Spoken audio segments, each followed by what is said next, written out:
नमस्कार, VTK yoga YouTube चॅनलवर आपलं स्वागत. मागील व्हिडिओमध्ये मी अग्निसार यामध्ये पोट कसं आतील बाजूने साफ करायचे ते दाखवलेलं आहे. यावेळी मी पोट वरील बाजूने कसे साफ करायचे आहे ते दाखवणार आहे. न पचलेलं अन्न, वात, पित्त आणि कफ हे कसे बाहेर काढायचे हे मी दाखवणार आहे.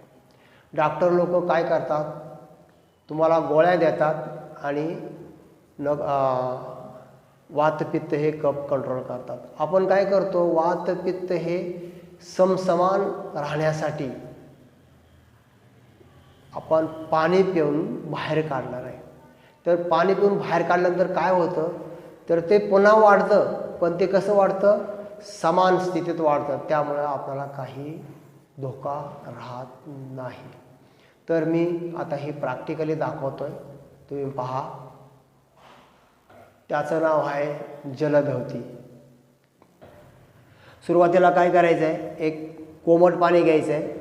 कोमट पाण्यामध्ये चिमूटभर मीठ, चवीपुरतं मीठ टाकायचं आहे, जास्त मीठ टाकायचं नाही. आणि बसताना ही पोझिशन घ्यायची आहे. डावा पाय वर आहे, उजवा पाय खाली आहे. तर गुडघा टेकला तरी चालतो आणि एक गुडघा वर ठेवायचा आहे. पाणी घ्यायचं आहे, कोमट पाणी आहे. पिताना असे पद्धतीने प्यायचं आहे, तोंड लावून प्यायचं आहे.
आता मी 2-3 तांबे पाणी पिलेलं आहे.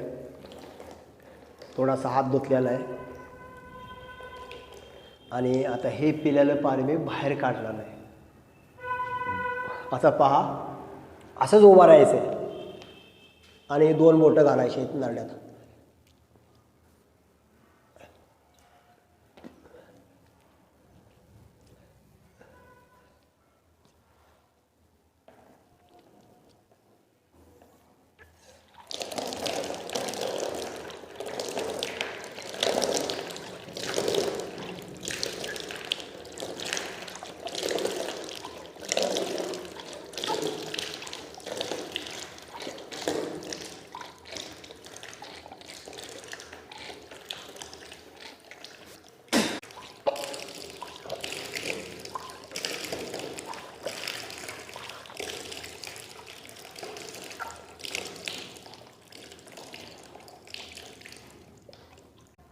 तर आता ही जलधौती झालेली आहे.